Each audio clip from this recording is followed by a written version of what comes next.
Vous êtes nombreux effectivement à vous intéresser. Hein? On est tous concernés, on veut tous rester jeunes. Et ben, ceux qui sont là vont récupérer la recette de la jeunesse. Et surtout ne la partagez pas avec les autres. Hein? Alors, il faut rester jusqu'au bout pour la donner. Hein? En tout cas, moi, je viens de la récupérer. Après, je ne sais pas si vous allez la partager avec tout le monde, avec l'assistance. Alors, bonjour à tous. Donc, je me réjouis de vous retrouver aujourd'hui. Je vous remercie d'avoir choisi cette session parmi tant de sessions intéressantes. Alors, effectivement, donc, le vieillissement est un sujet donc, qui nous réunit aujourd'hui. Et j'ai préparé une petite synthèse sur le sujet parce que c'est un sujet que je ne connaissais pas comme vous avant de modérer cette session. Et effectivement, en regardant un petit peu dans la littérature médicale, vraiment une brève recherche sur le sujet, donc j'ai retrouvé quelques définitions du vieillissement. Donc on retrouve un vieillissement avec pathologie ou handicap, un vieillissement sans pathologie ou un vieillissement qu'on va appeler vieillissement réussi. Et en regardant un peu plus en profondeur, alors j'ai retrouvé donc un terme anglais, le successful aging, qui finalement vieillissement réussi, ce qui évoque en tout cas dans notre subconscient, je ne sais pas, ce serait intéressant de poser plutôt la question à la salle, qu'est-ce que ça évoque pour vous un vieillissement réussi? Une jeunesse prolongée. Une jeunesse prolongée, d'accord, c'est-à-dire en bonne santé, ça veut dire sans pathologie ou avec des pathologies?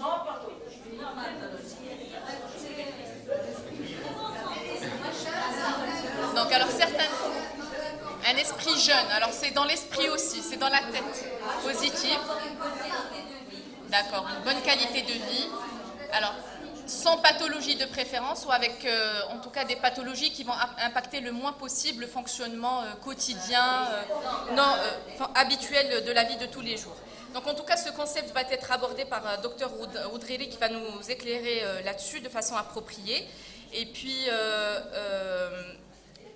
on ne va pas donner la définition complète parce que Dr Oudriri va nous définir effectivement ce sujet. En tout cas, les recherches sur le vieillissement ont démarré il n'y a pas si longtemps que ça, il y a une trentaine d'années, donc la fin des années 1980. Et effectivement, ils se sont intéressés non seulement sur la détérioration physique, mais également sur la détérioration psychique, pour prévenir en tout cas ce processus de vieillissement. En tout cas, dans cette logique et dans notre profession, parce qu'on est une majorité effectivement de pharmaciens d'officine ici présents, on est souvent confronté à des individus, on va dire, vieillissants ou en processus de vieillissement prématuré ou accéléré, ou bien, et on essaye effectivement de les conseiller au mieux. Alors les conseiller à partir de recommandations, d'accord, à partir de ce qui est recommandé par les sociétés savantes, à partir de ce qui est recommandé dans les grandes publications, et on a l'impression finalement de leur imposer une stratégie rigide sans tenir forcément du contexte socio-culturel. C'est-à-dire qu'on a un objectif de cholestérol, on a un objectif d'hémoglobine glyquée. Quand vous avez un patient diabétique qui vient vous voir avec une hémoglobine glyquée de 9% ou 10%, vous dites non, attention, il faut que ça soit 7%, 6,5%, ce qui a les complications, etc. Et tout cela, finalement, est dicté par des recommandations. Et on est souvent, en fait, on n'intègre pas forcément cet aspect socio-culturel dans notre réflexion. En tout cas, Dr Oudriri est là et donc va nous parler de ce sujet plus en profondeur. Alors, j'ai le plaisir donc de modérer sa session. Dr Oudriri est spécialiste en médecine interne et en gériatrie. Il est président de l'AGE, AGE, ou c'est comme ça qu'on le prononce. Donc, c'est l'association de gérontologie espoir. Je trouve que c'est une dénomination qui est sympathique, AGE. Il est diplômé de la faculté de médecine de Casablanca. C'est un ancien médecin des hôpitaux de Paris. Il a également pratiqué à l'hôpital militaire Mohamed V de Rabat. Et puis, il est membre de nombreuses sociétés savantes. Il est membre de la Société marocaine de l'hypertension artérielle, membre de la Société française de gériatrie et de gérontologie, et membre du SAMU social, donc du bureau administratif du SAMU social au Maroc. Voilà, donc... en préparant effectivement cette modération, je me suis posé un certain nombre de questions que je me permets de partager avec vous et que nous allons aborder également soit tout au long de la présentation ou pendant le temps de la discussion. Donc, tout d'abord, définir ce que c'est un sujet âgé. Est-ce que l'âge est en lien avec, le sujet âgé et le vieillissement est en lien avec l'âge ou pas? La notion donc du vieillissement réussi, finalement, quelle est sa définition? Parce que c'est une notion qui est de plus en plus popularisée, mais on a besoin effectivement d'avoir une définition de cette notion. Alors, quels sont les comportements? Et je pense que vous êtes là tous pour connaître les comportements à adapter pour ralentir et préparer au mieux adéquatement cette étape.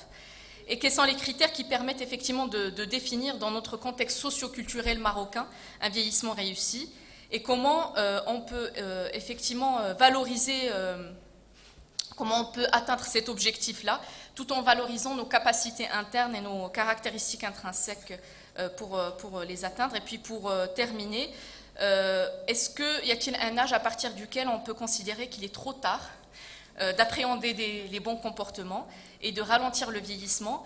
Et puis une dernière question qui m'est venue à l'esprit là ce matin, c'est quand on est devant, nous pharmaciens d'officine, devant des patients vieillissants ou âgés, et qu'on est devant une fatalité. De toutes les façons, il vous dit, moi il ne me reste pas beaucoup à vivre, et comment on peut effectivement appréhender ce genre de personnes. Donc voilà, donc je m'arrête là. J'invite professeur Oudrieri à nous présenter effectivement sa communication, et puis nous laisserons suffisamment de temps pour la discussion. Merci infiniment. Merci Dr Srli pour cette très belle introduction. Alors j'aimerais d'abord remercier les organisateurs de m'avoir invité pour vous parler de ce sujet, très intéressant bien évidemment, qui intéresse tout le monde. Et je voudrais vous remercier d'avoir choisi justement cette thématique, parce qu'il y a d'autres thématiques qui se déroulent dans des salles à côté, et vous avez quand même choisi le bien vieillir. Voilà, donc je vais essayer. Ça vous intéresse, ça nous intéresse tous tout à fait. Voilà. Quand je sais qu'il y a un thème sur la fiscalité des pharmaciens, et vous choisissez, et vous êtes là, ça ne vous intéresse pas. Vous aurez d'autres occasions. Bon, alors, pour continuer, je vais essayer de répondre à toutes vos questions, Dr Srli. C'est vrai que c'est un vrai challenge, mais je vais essayer quand même. Alors, voilà, justement, toujours pour continuer dans la même foulée, que signifie pour vous justement une vieillesse réussie? Alors la première question, c'est avoir moins de 3 maladies à l'âge de 75 ans. Peut-être on va faire juste lever le bras, comme ça on va voir un petit peu le pourcentage. Avoir moins de 3 maladies à l'âge de 75 ans, est-ce que pour vous c'est une vieillesse réussie quand on a moins de 3 maladies, on va dire, à l'âge de 75 ans? Vous êtes d'accord? Ceux qui sont d'accord? Non, juste pour avoir une idée, 1, 2, 3, 4, on va dire 15%, d'accord? Ne pas avoir besoin de consulter un médecin? Oui, la majorité. Ouais, c'est déjà ne pas consulter un médecin, c'est-à-dire se sentir bien. Mais c'est pas toujours vrai, c'est pas toujours vrai. Qui passent souvent inaperçus, tout à fait. Faire de l'exercice physique régulièrement chaque week-end. Là, 50%, bon, on en reparlera. Pouvoir manger ce qu'on veut, surtout après 75 ans. Oui, d'accord. Effectivement, donc on va dire 25%. Ne pas se sentir seul. Ah oui, ça c'est la majorité, tout le monde. Ah oui, ça c'est sûr. Avoir beaucoup d'argent. Oui, je connais le Brecheflos, tout à fait, avoir de l'argent. Mais malheureusement, l'argent seul ne fait pas le bonheur. L'argent avec d'autres choses. Mais il faut avoir de l'argent quand même. Et faire du bénévolat à travers les activités associatives. Ah, et ça c'est important. On va dire 60%, 70%. D'accord, très bien. Alors c'est juste un petit peu... Donc à la fin de cet exposé, il y aura des réponses justement dans ce sens-là. Mais je pense qu'à la fin, vous aurez suffisamment de réponses et vous serez un petit peu convaincus de ce qu'on va dire, Inch'Allah. Alors, un petit mot de démographie. Il faut savoir que dans tout le monde, il y aura un vieillissement de la population. Donc, actuellement, les plus de 60 ans constituent 11%, c'est pratiquement 809 millions de personnes âgées de plus de 60 ans dans le monde. En 2030, ils seront 16%, 1 milliard 375 millions. En 2050, 2 milliards 31 millions de personnes âgées de plus de 60 ans. C'est énorme. C'est 1/5 de la population. Une personne sur 5 aura plus de 60 ans dans le monde. Oui, ça c'est une publication récente. Alors, qu'est-ce qui va se passer effectivement en 2000? Vous voyez la pyramide des âges, c'était une véritable pyramide hein, en 2000, en vert, ce que vous voyez en vert. Voilà, ce que vous voyez en vert. Mais en 2050, regardez, la change va complètement changer. Ça sera plutôt la forme d'une poupée russe, vous voyez, comme ça. Donc il y aura plutôt une augmentation des personnes de plus de 60 ans. Mais aussi, regardez, plus de 80 ans, regardez, le pourcentage va doubler, voire même va tripler à partir en 2050. Chose également intéressante à dire, c'est que les pays du Sud vont voir un vieillissement accéléré. Par exemple, en France, il fallait 100 ans pour que la population française âgée double, de 7% à 14%.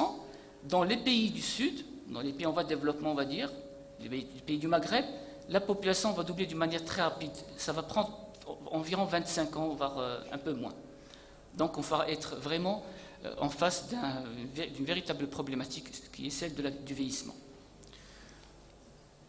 Alors en France, juste un chiffre, c'est-à-dire là, on va dire en 2000, il y avait 2 329 000 personnes âgées de plus de 80 ans, et en 2050, ils seront 7 634 000. En France, 7 millions de plus de 80 ans.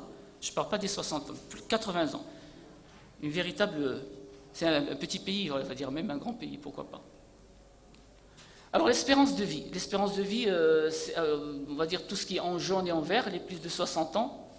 On voit que les gens vont vieillir d'une manière importante. Au Maroc, c'est actuellement, j'étais un petit peu surpris, moi je pensais plutôt à 74 ans, 75 ans. La dernière publication de 2014, c'est 76 ans, 50 ans, l'espérance de vie au Maroc. Elle a nettement évolué d'une manière très rapide. Et sur les prévisions qu'on avait du CERED, du Centre d'études de recherche démographique au Maroc, il nous disait vers 74 ans en 2015, 74 ans, 75 ans. Là, 76 ans et demi. Et regardez, c'est surtout la femme. L'espérance de vie actuellement de la femme marocaine, c'est que ça avoisine les 80 ans. C'est extraordinaire.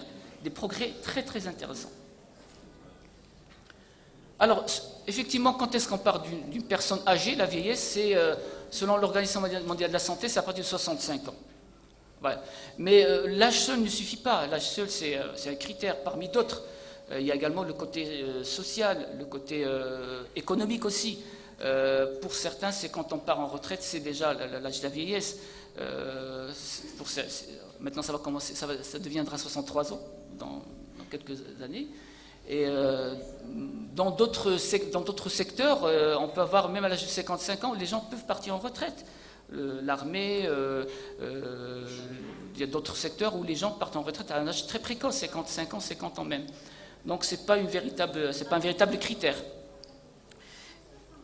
Alors pour les institutions, en France et à l'étranger, c'est à partir de 75 ans. C'est rare de voir une personne âgée de moins de 75 ans dans une maison de retraite. C'est à partir de 75 ans. La population âgée dans les maisons de retraite, c'est une moyenne de vie on va dire, de 84 ans, 85 ans. Donc c'est une population très âgée. Alors quand est-ce qu'on parle de troisième âge? C'est à partir de 65 ans. Entre 65 ans et 80 ans, c'est le troisième âge. C'est vrai qu'on peut là aussi diviser. Les Anglais appellent ça les jeunes vieux, les vieux et les vieux vieux. Bon, les young old et les old old. C'est différentes tranches qu'on peut voir ici. Mais le grand âge, le quatrième âge, c'est à partir de 90 ans qu'on parle de grand âge ou de quatrième âge. Alors, ce que disait tout à l'heure, l'agisme, c'est un petit peu voir cette vision un petit peu fataliste, péjorative de la personne âgée. Il se fatigue, c'est l'âge, il commence à avoir quelques oublis, c'est l'âge, il réduit son autonomie, c'est l'âge, et c'est un petit peu ça, quand il est un petit peu essoufflé, c'est son cœur, enfin, on rapporte tout à l'âge, et c'est pas vrai. L'âge n'est pas une maladie, c'est la maladie qui affaiblit la personne âgée. Ça, c'est très important, il faudrait qu'on se mette d'accord là-dessus. Il y aura un ensemble de processus physiologiques qui vont survenir, on verra ça tout à l'heure, et qui vont faire que la personne deviendra un petit peu plus faible, plus susceptible à décompenser une situation donnée. Alors, il y a deux choses à distinguer, la gériatrie et la gérontologie. La gériatrie, c'est la spécialité médicale qui s'intéresse à la personne âgée. En Maroc, il n'y en a pas beaucoup, il y a peut-être une dizaine, n'est-ce pas Khadija? Donc il y a Khadija Moussi qui est avec nous, qui est également gériatre. Et il y a des médecins internistes et des médecins gériatres qui ont fait des diplômes également de capacité, voire des DU. Maintenant, il y a un DU de gériatrie à Rabat. Il y a une première promotion l'année dernière. Et donc, il y a une deuxième promotion qui est en cours maintenant. Il n'y en a pas beaucoup, c'est vrai, il y a plutôt des médecins généralistes qui s'intéressent, avec quelques spécialistes, peut-être le médecine interne. La gérontologie, c'est un domaine plus vague. C'est toute la science qui s'intéresse à la personne âgée. On peut avoir des biologistes, on peut avoir des pharmaciens, on peut avoir des démographes, des économistes, tout ce que vous voulez, tous les gens qui s'intéressent à la personne âgée, qui s'intéressent à ce domaine-là, qui peut-être font des recherches dans ce domaine, peuvent se considérer comme des gérontologues. Les sociologues, enfin bref, c'est très, très vaste. Alors, ce que je disais tout à l'heure, c'est le vieillissement, c'est en fait, physiologiquement parlant, c'est une diminution des capacités ou des réserves fonctionnelles, et donc les personnes âgées seront plus susceptibles, on va dire, de décompenser une situation qui était considérée plus ou moins bien stable, et de faire une décompensation par la suite face à des agressions. Pas seulement les agressions physiques, mais les agressions psychologiques. Quand il y a un déclin dans la famille, quand il y a une mort dans la famille, quand il y a une séparation, le côté social est très très important. La personne âgée est très sensible à développer un syndrome dépressif qui peut malheureusement passer inaperçu parce qu'il ne va pas exprimer généralement tous les symptômes qu'on a l'habitude de voir chez les personnes plus jeunes. Et donc il y a pas mal d'atypies sémiologiques, on dira un petit mot tout à l'heure. Et donc la dépression est très très très fréquente chez le sujet âgé. Alors voilà, donc le plus important, c'est ça. Pardon, hop. Le plus important, c'est ça, c'est un petit peu essayer de voir dans quelle tranche on se retrouve. Il y a en fait 3 catégories. Soit c'est le vieillissement réussi, c'est un vieillissement qu'on a préparé. On a eu le temps de le préparer. Pardon, alors là, j'ai sauté une diapo. Voilà, je vais vous montrer surtout celle-ci. Alors, donc, il y a ce processus donc, naturel, l'âge jeune, la vie adulte, l'âge avancé. Et c'est à nous de choisir. Soit qu'on va se mettre dans cette courbe-là, qui va diminuer progressivement, et on aura, à partir de 65 ans, des réserves assez solides pour faire face à des agressions, à pas mal d'agressions, physiques, psychologiques, sociales, etc. Donc on va pouvoir vivre plus ou moins bien. Soit qu'on va se mettre dans cette courbe-là, et qu'on va justement dégraisser, et là c'est la limite un petit peu de la fonctionnalité, c'est des gens qui seront un peu plus fragiles et ils auront beaucoup de difficultés justement pour faire face à ces situations de stress. Donc ils vont se sentir là, ils vont commencer à perdre leur autonomie progressivement. C'est très important, c'est à cette période-là qu'il faut préparer justement notre vieillesse. C'est à partir de l'âge jeune. C'est pas à l'âge de 70 ans qu'on va commencer à préparer notre vieillesse. Malheureusement, ce qui est fait, c'est toujours bien de changer notre mode de vie. Mais si vous voulez faire bien, c'est à partir de cet âge-là avant, disons, les 60-65 ans. Alors, les 3 catégories, on a dit le vieillissement réussi, c'est le thème d'aujourd'hui. Le vieillissement usuel, c'est dire les gens qui vont vieillir d'une manière un petit peu comme tout le monde. Ils n'auront pas beaucoup de maladies, mais ils seront plus sensibles à certaines situations. C'est le vieillissement qu'on a l'habitude de voir généralement. Et le vieillissement avec la fragilité. Avec une fragilité, c'est des gens qui sont fragiles et qui ont beaucoup de difficultés à faire face à des situations de stress, d'infection par exemple, de chute par exemple, de problèmes de dénutrition. Tous ces problèmes-là, ces gens-là qui sont fragiles, quand il y aura un facteur intercurrent, ils auront vraiment, vraiment du mal à se remettre et de remonter la pente. C'est situation qu'on craint en gériatrie. Et pour faire simple, si on veut parler de pourcentage, le vieillissement réussi, c'est, on va dire, une personne sur 5, même pas. Le vieillissement usuel, c'est plus de la moitié. Le vieillissement avec fragilité, voire en perte totale d'autonomie, c'est le reste, on va dire une personne sur 2. Alors, le gériatre intervient là, c'est un petit peu le domaine d'action du gériatre, mais également il peut intervenir en amont pour essayer de dépister certains éléments de fragilité qui peuvent être qui peuvent passer inaperçus au début ou qui peuvent être silencieux. Alors, ça c'est important. Donc les 3 catégories, une personne âgée qui est autonome, qui est comme tout le monde, qui a 70 ans, 75 ans, et qui mène sa vie d'une manière normale. Il fait son sport, il mange bien, il dort bien, il n'a pas de maladie, il est autonome, il voyage, enfin tout ce que vous voulez, il se sent vraiment bien. C'est des jeunes qui ont bien vieilli, si vous voulez. Ou encore, c'est la situation de fragilité, c'est effectivement des personnes âgées qui ont des éléments de fragilité, on va la définir, il y a des éléments de fragilité. C'est essentiellement la dénutrition, des gens âgés qui ont une dénutrition, qui là aussi peut passer parfois inaperçu. Les problèmes cognitifs, les problèmes de mémoire, attention aux oublis, qu'on rapporte souvent à l'âge, il oublie, c'est normal, c'est l'âge. On peut avoir quelques oublis bénins, quelques oublis qui ne retentissent pas sur la qualité de vie, on peut l'accepter, mais quand les oublis commencent un petit peu à entraver la qualité de vie qui sont vraiment constatées par tout le monde, là, ce n'est pas l'âge, il y a une maladie sous-jacente, il y a certainement un syndrome démentiel ou un syndrome anxio-dépressif qui peut se déclarer juste pour des troubles mnésiques. Le problème de l'équilibre, les problèmes de chute, les personnes âgées qui ont du mal à bouger, ils font souvent des chutes, et surtout les problèmes sensoriels, c'est très important pour la qualité de vie, la vision, l'audition, c'est très très important. Et la 3e catégorie, c'est malheureusement, c'est des gens âgés qui ont eu cette fragilité, on ne l'a pas détecté à temps, et malheureusement, peut-être ça peut être juste un événement simple qui a été mal pris en charge. Nous, en tant que gériatre, on voit souvent ce genre de situation, des gens âgés qui étaient autonomes, qui étaient bien, ils bougeaient, et par exemple, suite à une infection sévère qui n'a pas été prise correctement en charge, ils sont restés confinés au lit. L'infection qui surviendrait sur un terrain de dénutrition, qui affaiblit le corps.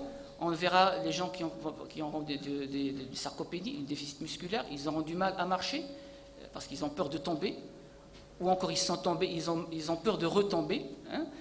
Et le fait de rester trop longtemps au lit, c'est toutes les complications que vous connaissez très bien de l'alitement, les escarres, le problème thromboembolique, les infections. Et donc, pour une situation banale, simple, malheureusement, ils se retrouvent dans des situations de dépendance. Et c'est ce qu'on essaie effectivement d'éviter chez les personnes âgées. Alors, justement, les grands syndromes gériatriques, une personne âgée fragile, généralement, et là, 4 situations qui sont fréquentes: la dénutrition, les chutes, la démence et l'isolement social. Généralement, une personne sur 5 fragile a ces 4 éléments associés. Et en fait, la fragilité, c'est juste une partie visible de l'iceberg. Je vous donne un exemple simple.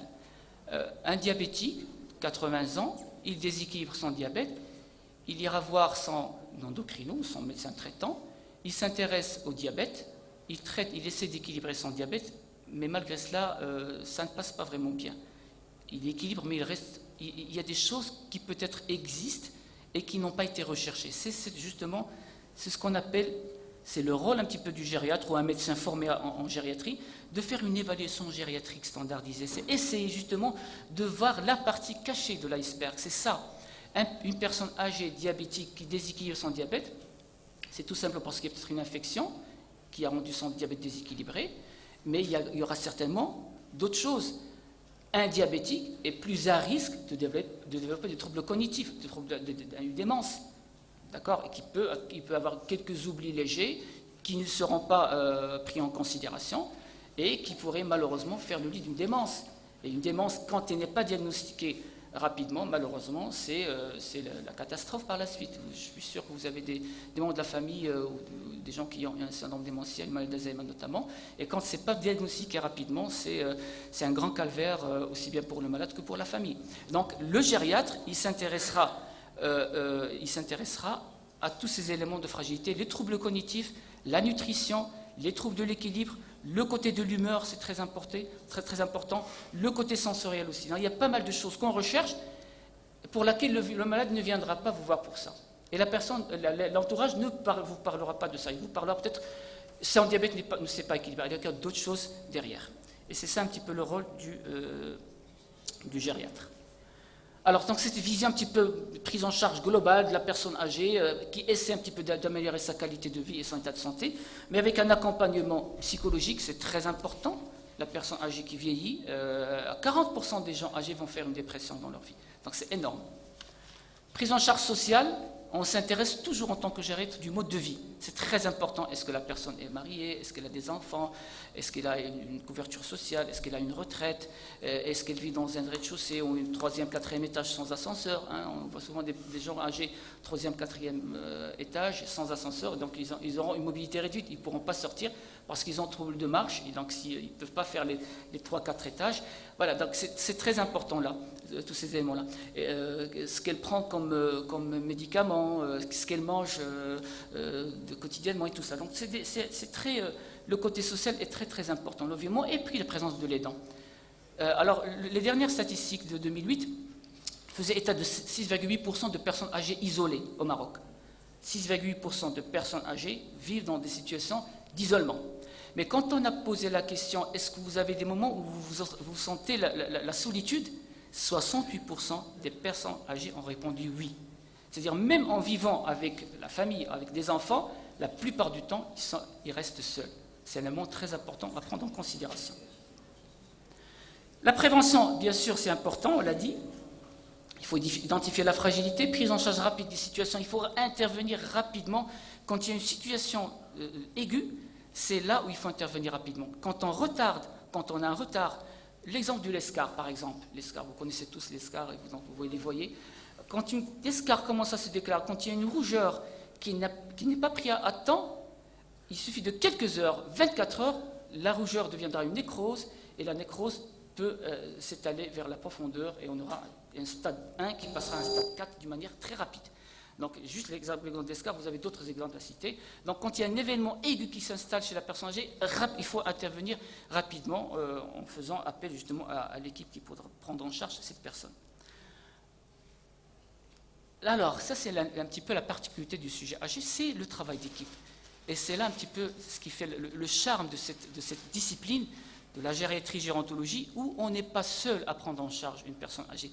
Il y a le médecin traitant, de préférence gériatre ou formé à la gériatrie. C'est très important de connaître les particularités du sujet âgé, le côté médical, qui est assez souvent la polypathologie assez fréquente, la polymédication assez fréquente, la dénutrition. Il y a un regard un petit peu spécial du gériatre, mais également le personnel paramédical qui est formé à la gériatrie, c'est très important. Les infirmières, les kinésithérapeutes, les nutritionnistes, mais également les pharmaciens. Les pharmaciens ont un rôle très important dans la prise en charge. D'ailleurs, je discutais tout à l'heure avec toute Australie, en France, l'équipe qui se réunissait une fois par semaine pour parler des personnes âgées, il y avait toujours un pharmacien. Le pharmacien clinicien, le pharmacien d'hôpital était toujours là. Il avait toujours son mot à dire concernant la prise médicamenteuse, concernant les effets iatrogènes, concernant quelques conseils. C'est très important. Là aussi, en tant que pharmacien d'officine, vous pouvez intervenir dans ce sens. Au moins essayer d'accompagner les familles qui sont en souffrance. Nous, en tant que médecins, on n'a pas souvent le temps. C'est vrai qu'en tant que gériatre, on essaie d'accompagner plus ou moins bien les personnes, les familles, mais vous avez un peu plus de temps. Donc vous avez cette chance qu'ont les patients ou les malades de venir vous voir et surtout de vous écouter, de les accompagner. Et surtout la prise médicamenteuse, la iatrogénie. Il faut savoir qu'actuellement, en France, 10% des hospitalisations en France, c'est dû à l'effet iatrogène des médicaments. Une personne sur 10 hospitalisée en France, c'est l'effet iatrogène. Donc en tant que pharmacien, avec maintenant ce qu'on voit malheureusement la prescription, on va dire abusive parfois d'anti-inflammatoires non stéroïdiens, personne de 80, j'ai vu hier un patient de 84 ans, il a une tendinite de l'épaule, malheureusement un confrère, il met un anti-inflammatoire non stéroïdien, sans voir sa fonction rénale, sans voir un petit peu son côté nutritionnel. C'est quelque chose qu'on ne devrait pas voir. Les anti-inflammatoires, ça fait très mal, vous le connaissez très bien, aussi bien sur le plan gastrique que rénal, que cardiovasculaire, ça a été démontré. Et puis d'autres prescriptions, la prise abusive de laxative, la prise abusive d'IPP, la prise abusive d'antalgique, etc. Donc vous, en tant que pharmacien, vous avez vraiment un rôle à jouer là-dessus. Alors, là on passe au vif du sujet, le bien vieillir. On a parlé un petit peu du côté de la particularité du sujet âgé, l'intervention de l'équipe multidisciplinaire, la fragilité, élément très important, ne pas attendre que la personne reste au lit, c'est déjà trop tard malheureusement. Il faut toujours essayer d'intervenir en amont pour éviter cette perte d'autonomie. Alors, le vieillissement réussi, qu'on peut appeler aussi bien vieillir, vieillissement productif, vieillissement à haut niveau de fonction, une personne âgée robuste, c'est excellent, c'est extraordinaire quand on voit des marathoniens à l'âge de 70, 75. Je vous assure que j'ai un ami, 70 ans, pour nous le défi c'est de le battre, on n'arrive pas de le battre, 70 ans. Il fait les 10 km d'une manière extraordinaire, il a un temps extraordinaire, et la recette est simple, il mange bien et il s'entraîne tous les jours.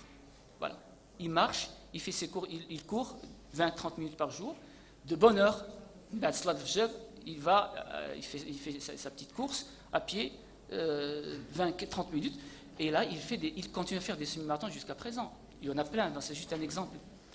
Le vieillissement en bonne santé, le vieillissement avec succès, le successful aging, le terme en anglais. Alors donc les objectifs, on va dire, d'un vieillissement réussi, c'est essentiellement deux volets. C'est de promouvoir la santé et le bien-être. C'est ça le plus important, c'est la promotion. Comment bien vieillir? C'est à travers ces journées d'information, de formation, c'est à travers les médias, c'est à travers le quotidien, on va dire, le milieu où on vit. C'est important de parler tout le temps sur le bien-être et la bonne santé. Et promouvoir l'activité essentiellement physique. Alors, il y avait un questionnaire en 2011 concernant 5 pays européens, et donc on avait posé pas mal de questions. Est-ce pour vous, vivre vieux, en bonne santé, parmi les actions suivantes, quelle est selon vous la plus importante? Qu'est-ce que vous voyez comme action importante? Alors les Français disaient que l'hygiène de vie, beaucoup plus l'hygiène de vie. Pour les Espagnols, c'était une activité physique importante. Faire des bilans de santé et des dépistages régulièrement, c'était plutôt les Italiens. Donc, je ne sais pas, ils ont une bonne couverture sociale, ils font des check-ups assez souvent, peut-être, je ne sais pas. S'informer sur sa santé et s'impliquer dans la gestion de sa santé, là aussi, c'est les Italiens. Bien se soigner quand on est malade, plutôt les Français, ils ont un bon système de santé, disons, qui prend en charge correctement les personnes, surtout en milieu hospitalier. Prendre des produits et suivre des thérapies qui éviteront de tomber malade, c'est un petit peu la prévention, prendre des vitamines, prendre des suppléments nutritionnels. Voilà. Bon, là, c'est les Allemands peut-être qui s'intéressent beaucoup plus à ça. Mais en fait, ce qui ressortait le plus, c'est l'hygiène de vie. 61% des Européens, c'est surtout le changement de vie, du mode de vie qui était le plus important, suivi de l'activité physique, vous voyez, c'est le plus important. Et donc la prévention doit pouvoir corriger les inégalités. Malheureusement, c'est ce qu'on voit encore dans notre pays. Malheureusement, il y a encore des inégalités, surtout dans le monde rural, où des gens âgés n'arrivent pas à être suivis correctement, vu la distance un petit peu et vu l'inaccessibilité des structures de soins. Même dans la ville, hein. Même dans certaines villes. Même dans certaines villes, effectivement. Et c'est vrai que maintenant, avec le RAMED, ça commence à s'améliorer un petit peu pour les gens, surtout pour les maladies chroniques, mais c'est vrai qu'il y a encore un grand effort à faire dans ce sens, même dans les grandes villes. Accroître le bien-être et la santé, c'est très important, et accroître l'espérance de vie sans incapacité, c'est important. C'est bien de vivre longtemps, mais il faut vivre en bonne santé. On le dit toujours, rajouter de la vie aux années, et pas rajouter des années à la vie. C'est la vie aux années, vivre bien, vivre correctement à l'âge de 80 ans et avoir une bonne santé même à l'âge de 80 ans. C'est un petit peu notre challenge. Et donc, on va s'intéresser aux maladies liées à l'âge, fragilité, l'inactivité et la perte du lien social. C'est, disons, 4 volets qui sont intéressants à prendre en charge dans ce domaine-là. Alors, quand on parle de prévention liée à l'âge, c'est les maladies cardiovasculaires, l'hypertension artérielle, les cardiopathies ischémiques, les troubles du rythme. Ça, c'est important de les traiter correctement. Je vous cite l'exemple de l'hypertension artérielle. Moi, je fais partie de la Société marocaine de l'hypertension artérielle. Avant, on ne savait pas quand est-ce qu'il fallait traiter un patient âgé hypertendu. C'est vrai, à moins de 80 ans, on disait oui, il faut traiter. Mais 84 ans hypertendu, est-ce qu'il faut le traiter ou pas? Et il y a eu une grande étude en 2008 qui s'appelle l'étude Hivet, qui a traité des personnes âgées par du périndopril plus ou moins associé à de l'indapamide. Et cette étude a été arrêtée précocement. Après 2 ans, l'étude a été arrêtée. Pourquoi? Parce qu'il y a eu une réduction sur la mortalité, une réduction de l'insuffisance cardiaque et une réduction par mort cardiaque, par infarctus du myocarde. L'étude a été arrêtée précocement, après 2 ans. le groupe qui ne prenait pas le traitement, et il y avait une moyenne d'âge qui dépassait 80 ans. C'est des patients âgés très hypertendus. On les a traités, les autres, on ne les a pas traités, et ceux qui ont été traités, on a pu prévenir le risque cardiovasculaire, le risque de mortalité et le risque justement d'infarctus du myocarde. C'est très important. Donc là, une personne âgée hypertendue, il faut la traiter. Il y a des règles de prescription, il y a des règles bien sûr de prescription médicamenteuse, surtout des médicaments antihypertenseurs, mais il ne faut pas les laisser comme ça avec des 160 ou 170 mm de mercure et se dire il est âgé, il a le droit de garder 170 mm de mercure du systolique. Généralement, l'hypertension chez ce sujet âgé, elle est de type systolique. Elle n'est pas de type diastolique, c'est plutôt systolique, étant donné la rigidité artérielle. Bon, ça c'est un exemple. Ça permet, il faut prendre en charge les accidents vasculaires cérébraux, surtout le côté préventif est très important. Quand il y a un AVC qui est installé, malheureusement, les séquelles par la suite et la perte d'autonomie. Les démences, il faut 1 heure pour parler des démences. De toute manière, juste un bref message, quand vous voyez qu'une personne âgée commence à avoir des oublis qui retentissent sur la qualité de vie, il repose la question 4-5 fois, il pose des choses et il les oublie, et chaque fois, c'est son argent, son téléphone, ses clés, et ça se répète tous les jours, commence à avoir des moments de confusion dans son lieu de vie, par exemple. Il commence à changer un petit peu son trouble du comportement. Ce n'est pas la personne qu'on connaissait, il change de comportement, il devient un peu plus agressif, un peu plus agité. Et là, il faut penser à une démence, et donc il faut absolument le confier à un spécialiste pour le prendre en charge rapidement. L'arthrose, l'ostéoporose, les problèmes orthopédiques, je passe parce que je ne sais pas si j'ai... d'accord. Baisse de l'audition et de la vision, tous ces éléments, les cancers... Alors, tous ces éléments-là, toutes ces maladies-là sont très fréquentes avec l'âge. Jamais trop tôt. C'est bien de dépister, mais on ne va pas dépister tout le monde. On ne va pas dépister... on ne va pas faire un dépistage de la démence chez toutes les personnes âgées, ce n'est pas possible. C'est quand il y a un symptôme. On ne va pas faire un dépistage, on va dire, d'arthrose ou d'ostéoporose chez tout le monde. C'est surtout, voilà, donc c'est des maladies qu'on ne peut pas dépister précocement. Ça va coûter excessivement cher, mais il ne faut pas trop tarder à diagnostiquer ces maladies-là. Alors, les styles de bien de vie, les styles de vie du bien vieillir, c'est l'éducation à la santé, on l'a dit, c'est la nutrition, on en reparlera, l'activité physique, en dire un petit mot. Les activités intellectuelles, c'est très important. C'est démontrer scientifiquement que les gens qui ont un haut niveau culturel font moins de problèmes essentiellement cognitifs, mais également de problèmes de santé d'une manière générale, vous allez voir.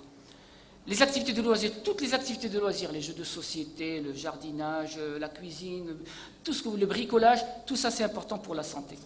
Les activités professionnelles et sociales, on l'a dit, il faut essayer de garder, même à un âge avancé, une activité, même une responsabilité dans la société, c'est très très important. Ça fait plaisir de voir des gens âgés, 80 ans, et qui ont encore une grande responsabilité. On a des grands patrons au Maroc qui ont plus de 80 ans, vous les connaissez, c'est pas la peine de citer les noms, mais des patrons de 80-85 ans, et puis vraiment, ça fait vraiment plaisir.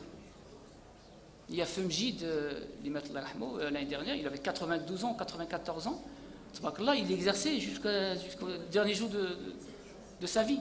Alors pour les... Abdelaziz Allah Rahmou, je salue Abdelaziz Allah Rahmou Salih. Abdelaziz on avait assisté avec Abdelaziz Allah Rahmou à 2 fois, ici même à Officine Expo. On avait parlé de la maladie d'Alzheimer. Exactement, une table ronde avec... et c'était en arabe, c'était extraordinaire.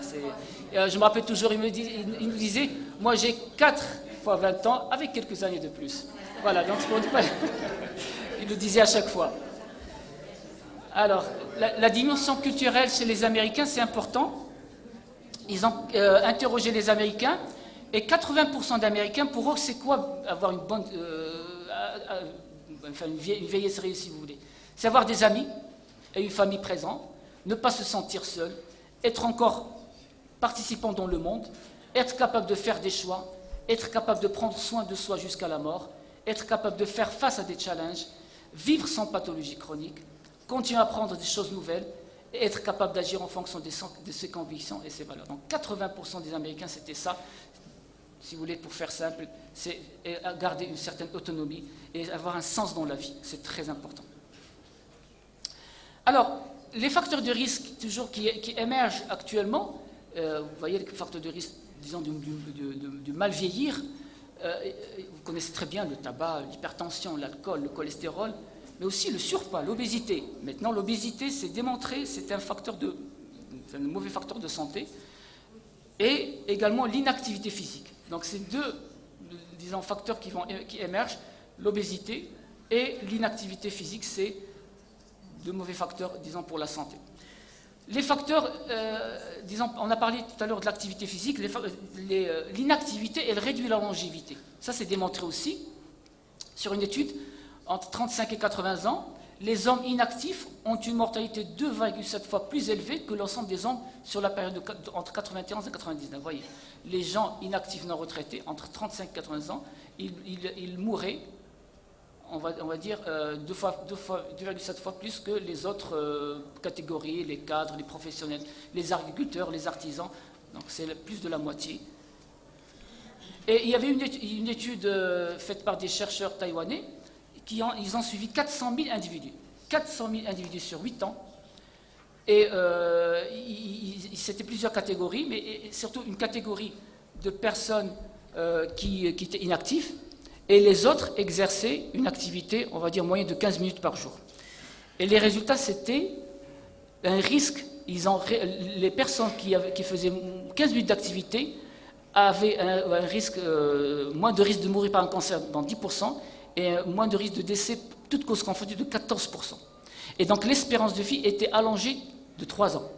Donc il suffisait de faire 15 minutes de marche tous les jours, moins de risque de cancer, moins de risque de décès, et une espérance de vie de plus de 3 ans. Alors, selon l'Organisation mondiale de la santé, elle recommande de faire une activité physique de 150 minutes par jour, une activité moyenne, on va dire, d'endurance modérée, ou 75 minutes d'endurance soutenue par semaine, c'est-à-dire faire du sport, là, courir, faire peut-être un petit peu quelques mouvements de vélo, des étirements, enfin tout ce que vous voulez comme sport, ou encore 150 minutes, faisant, on va dire, une moyenne de 20 minutes de marche par jour. Et les activités physiques englobaient les loisirs, les déplacements à pied ou à vélo, les tâches ménagères, les activités ludiques et le sport. Alors là, il y a un ouvrage de Patrick Senner, Un corps d'athlète à 60 ans, je vous le recommande vivement de le lire. C'est un ensemble de recommandations pour avoir, disons, un corps d'athlète, pour être en forme, si vous voulez. Alors, pour le résumé, c'est ça. Donc, en faisant de l'activité physique, vous augmenterez naturellement votre taux de testostérone, mais aussi votre hormone de croissance. La testostérone, c'est une hormone anabolisante pour les muscles, et donc les muscles seront en meilleure forme. Donc, il y aura une masse musculaire qui est très importante. Vous brûlerez plus de calories et perdrez plus de graisse. Donc, toutes les maladies qui sont en rapport avec l'obésité, donc, ils sont réduites. Votre cœur sera plus résistant. Donc, pour l'endurance, c'est très bien. Pour le cœur, vos os seront plus solides. Vous préviendrez le diabète, ça c'est connu. L'activité physique, c'est parmi les piliers de la prise en charge des diabétiques, mais aussi pour la prévention. Vous serez moins stressé et vous dormirez mieux, mais aussi vous aurez une meilleure humeur. Donc ça permet un petit peu de résumer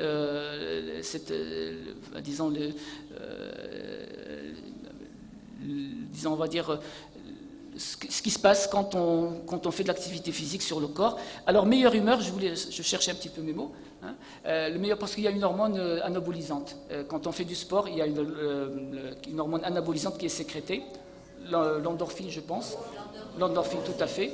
Et donc, l'endorphine, c'est une hormone anabolisante, et ça, c'est bien pour l'humeur, on va dire. Alors, les activités de loisirs, c'est aussi important. Les gens qui font des activités de loisirs au moins 2 fois par semaine, les gens qui sont partis en retraite et qui font quelques activités de loisirs au moins 2 fois par semaine, ils ont moins de risque de démence, de faire une démence de 50% et moins de risque de faire une maladie d'Alzheimer. C'est-à-dire que cette façon de maintenir les activités de loisirs, jeux de société, voir des amis, ça permet un petit peu...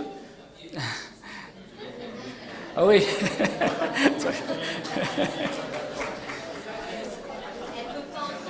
Non, c'est ça. Non, oui.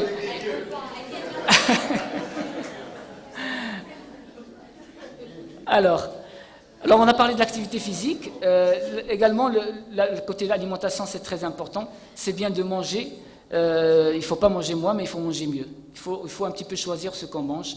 Mais il ne faut pas qu'il y ait de restrictions, comme vous allez voir. La nutrition a un impact très important sur des processus biologiques liés au vieillissement. Ça a le problème de glycation des protéines. Quand il y a beaucoup de glucose, il y a une glycation des protéines et la synthèse de facteurs qu'on appelle age, et ces facteurs sont très toxiques pour l'organisme. Sécrétion également de radicaux libres, qui sont également toxiques, qui accélèrent le processus de vieillissement. Et puis, rôle délétère de la malnutrition par déficit en protéines, en vitamines, zinc, sélénium, calcium, vitamines, et surtout la vitamine D. Et donc, il y a quelques règles de base à suivre. Donc, première règle, c'est garder l'habitude de manger 3-4 fois par jour avec des collations. Ne pas sauter de repas. C'est très important. Ne pas sauter. On peut fractionner 3-4, voire même plus. L'essentiel, c'est d'avoir une certaine ration calorique à suivre et qu'il ne faut pas sauter, sinon on risque de faire une dénutrition. Première règle. Deuxième règle, éviter le grignotage. Alors manger n'importe quoi, n'importe quelle heure, ça c'est pas bien. Ça permet de couper la faim et on va se priver de protéines, de sucre aussi et de glucides qui ont un rôle important et de vitamines. Favoriser la diversité alimentaire, donc manger de tout modérément. Donc on dira un mot tout à l'heure, il n'y a pas de régime restrictif chez les personnes âgées. On peut se permettre quelques écarts. Moi, je parle surtout des personnes à partir de 75 ans, où malheureusement on voit parfois des régimes très restrictifs. Et donc on peut se permettre, sauf qu'il faut faire attention à ce qu'on mange. Veiller à boire suffisamment, entre 1 et 1,5 litre, c'est très important. Il faut boire suffisamment, sinon on expose notre corps à une déshydratation et à toutes les conséquences de la déshydratation que vous connaissez. Et ne pas négliger le plaisir que peut générer l'alimentation. Un bon produit, c'est celui qui est bon pour la santé, mais aussi bon pour le moral. Je pense toujours à notre petit morceau de chocolat, le chocolat noir, ça fait plaisir vraiment, je vous le conseille vivement. Alors, quelles sont les mauvaises idées reçues? Une personne âgée doit manger moins qu'une personne plus jeune, ça c'est faux. Une personne âgée doit manger comme une personne jeune. C'est vrai qu'il faut faire surtout attention à ce qu'elle mange, mais la ration entre 1800 et 2000 calories qu'elle doit manger avec suffisamment de protéines. La ration protéique est même plus importante chez la personne âgée. Elle passe jusqu'à 1,2 g par jour. Donc il faut même augmenter les apports protéiques. À partir d'un certain âge, on peut supprimer la viande de son alimentation, ça c'est faux. Malheureusement, on entend parfois des gens qui parlent à la radio, la viande c'est pas bien, il faut supprimer la viande. Pour une personne âgée, la viande c'est une source très importante en protéines, c'est une source très importante en fer. Et donc le fer, ça existe dans d'autres aliments, mais en petite quantité. En plus, il n'est pas bien absorbé. Mais avoir une certaine quantité de protéines animales, c'est très important, que ce soit la viande rouge, avec modération, mais essentiellement les poissons, c'est important. En prenant de l'âge, on a moins soif, et donc il faut donc boire moins d'eau. Ça, c'est bien sûr, vous le connaissez, c'est faux. Hein, on perd la sensation de soif, et donc, alors ce qui se passe malheureusement dans certaines maisons de retraite à l'étranger, c'est que quand il n'y a pas une bonne surveillance, on va dire, les décès sont souvent dus à des cas de déshydratation, surtout pendant les périodes de forte chaleur. En 2003, la canicule de France, les 15 000 morts, c'était essentiellement la déshydratation. Donc les gens qui restaient seuls, qui ne buvaient pas, qui continuaient à prendre leur petit Lazilix, et ils se déshydrataient correctement. Et donc il y a eu beaucoup de décès suite à la prise justement de diurétiques dans un contexte de forte chaleur. Le calcium ne se trouve que dans les produits laitiers, c'est pas vrai. Hein, vous connaissez très bien que le calcium se trouve dans les produits laitiers, mais également dans les légumes, dans pas mal de légumes. La pratique d'un régime diététique est possible à tous les âges. Ça c'est faux. C'est nettement faux. Effectivement, on ne fait pas de régime diététique chez la personne âgée, surtout à partir de 75 ans, on ne fait pas de régime diététique. C'est plutôt un accompagnement diététique. Mais on ne fait pas de restriction. Même une personne, je vous le dis sincèrement, une personne âgée, 80 ans, hypertendue, il ne faut pas lui enlever le sel. Vous lui donnez à manger normo-salé. Pourquoi? Tout simplement, quand on commence à enlever le sel, enlever le sucre, enlever ceci, l'alimentation n'a plus aucun goût. Et donc, cette alimentation qui n'a aucun goût, la personne ne va plus la prendre. Donc, il n'y aura plus ce plaisir-là d'avoir un goût et de s'alimenter correctement. Donc, on l'expose à des effets néfastes de la dénutrition que de l'exposer à une petite élévation de l'hypertension qu'on peut bien contrôler sous antihypertension. Donc, pas de régime restrictif chez les personnes plus de 75 ans. Les compléments nutritionnels sont nécessaires chez les personnes âgées anorexiques. Là aussi, les compléments nutritionnels, c'est intéressant chez les personnes âgées dénutries, mais ça ne remplace en aucun cas l'alimentation. On voit des gens âgés qui ne mangent pas et ils ont des vitamines, ils ont des suppléments nutritionnels. Ça permet un petit peu de renforcer nos prescriptions diététiques, mais ça ne remplace pas. Alors, j'ai presque terminé. Là, on aura l'occasion de revoir ça une autre fois. J'ai essayé de résumer un petit peu le bien vieillir de A jusqu'à Z. Alors, de A jusqu'à Z, je citerai juste simplement. A, c'est avoir une bonne audition. C'est important de bien écouter pour la communication. C'est le plaisir de la vie. Écouter et voir, c'est très important. Et pouvoir parler. 3 choses, si vous voulez. Communiquer, entendre et voir. Ça, c'est très important. B comme boisson. Donc, on a dit un mot tout à l'heure. Il faut boire abondamment. C'est les chutes. Attention aux personnes âgées qui ont trouvé de la marche. Ils risquent de tomber. Donc, il faut s'intéresser à leur lieu de vie. C'est très important, le lieu de vie. C'est souvent, les personnes âgées chutent souvent chez eux, à la maison, surtout dans les salles de bain. Il faut faire très attention. Une personne âgée, vous avez trouvé le petit tapis sur le lavabo, vous avez trouvé un petit peu d'eau par terre, une luminosité très faible. Et la personne âgée, quand elle se réveille 3-4 fois la nuit, elle risque de tomber assez souvent dans la salle de bain. Donc, il faut faire très attention à la chute. Très important. L'état dentaire est très important. Les personnes âgées anorexiques, commencez d'abord par l'état dentaire. Soignez les dents d'abord, avant de voir autre chose. L'exercice physique, on en a parlé. L'incontinence urinaire F comme fuite urinaire, c'est important. Ça peut être juste un problème bénin qu'on peut traiter, une infection urinaire, un problème prostatique chez l'homme, et donc on peut traiter et qui pourrait éviter ou diminuer en fait la fuite urinaire. G comme généraliste gériatre, c'est un petit peu qui est le maillon de la chaîne pour le suivi et donc pour coordonner la prise en charge de la personne âgée souvent polypathologique. H comme hypertension artérielle, on a dit un mot tout à l'heure. I comme iatrogénie. Il faudrait absolument, on a déjà parlé peut-être lors d'une occasion ici même, où c'était lors de Officine Plus peut-être, je me rappelle, j'avais une présentation sur la prescription médicale chez les sujets âgés. La iatrogénie, il faut faire très attention. L'automédication est très fréquente chez la personne âgée, ça vous le savez mieux que moi. Les jambes, faire attention aux jambes, donc il faut bouger. Quand on dit jambes, on dit aussi pieds, attention aux pieds. On n'examine pas souvent les pieds chez les personnes âgées, source souvent de déficits et de problèmes, que ce soit chez les diabétiques, de mycose, de problèmes d'artérite, des membres inférieurs, même de gangrène. Donc il faut faire très attention aux pieds chez les personnes âgées. Attention à l'obésité, mais également attention à l'amaigrissement. Le lien social, on l'a dit, c'est très important, garder une vie sociale solide, c'est très important. M comme mémoire, on en a parlé. M comme nutrition. O comme os, faire attention à notre état osseux, l'ostéoporose, il faut la traiter rapidement, il ne faut pas la laisser évoluer. Il y avait une étude dans les années 2000, dans les maisons de retraite, juste une petite parenthèse, les gens âgés qui ont fait une fracture, seulement 11% de ces personnes âgées recevaient un traitement par les biphosphonates. Moi, j'étais sidéré quand j'ai vu ça. 11% des personnes âgées qui ont fait une chute, dans des maisons de retraite, on va dire médicalisées, seulement 11% avaient... Parce qu'on a peur un petit peu des médicaments avec l'âge, des biphosphonates ou les autres types de traitements qu'on donne. Il y a des effets désirables, mais les effets désirables qu'on peut prévenir d'une manière ou d'une autre. Mais il faut traiter l'ostéoporose. Quand il y a une chute, quand il y a une fracture du col, malheureusement, c'est grave. P comme psychisme, donc la dépression, on a dit, très fréquente chez la personne âgée, culant comme quelqu'un à côté. R, oui, il faut avoir de l'argent, c'est sûr, pour acheter des médicaments, pour pouvoir voyager, pour goûter au plaisir de la vie, c'est important. Il faut dormir correctement, S comme sommeil. Il faut éviter le tabac. Il faut s'exposer aux ultraviolets, donc c'est la source qui est de la vitamine D, ça vous le connaissez très bien. La voiture, oui, continuez à conduire, mais quand il y a des problèmes,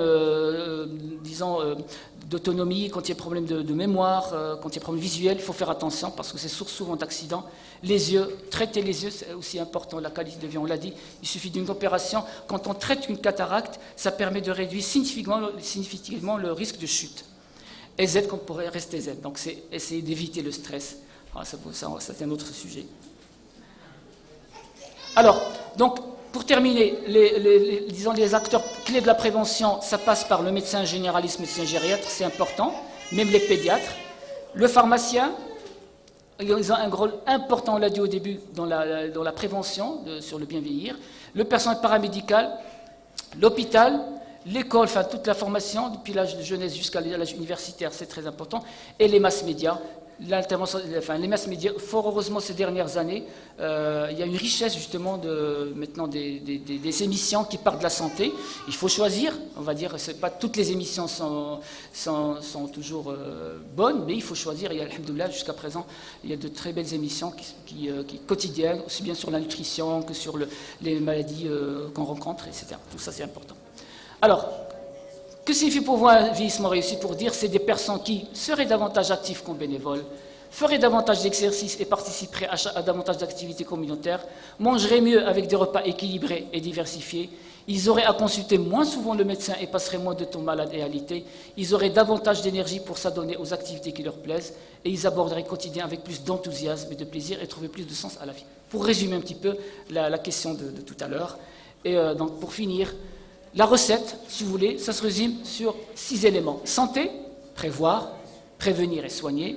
La nutrition, on l'a dit, protéines, végétales et diversité, alimentation équilibrée.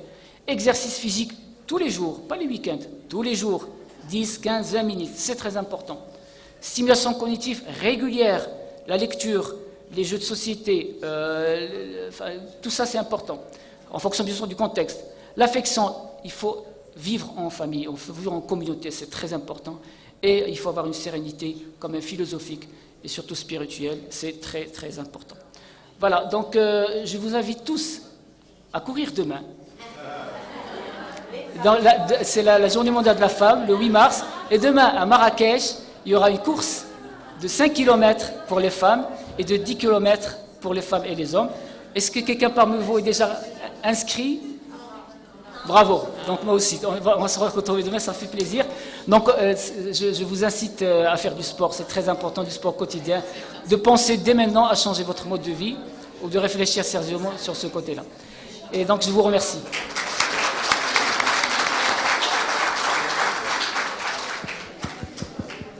Merci infiniment, Dr. Oudreli.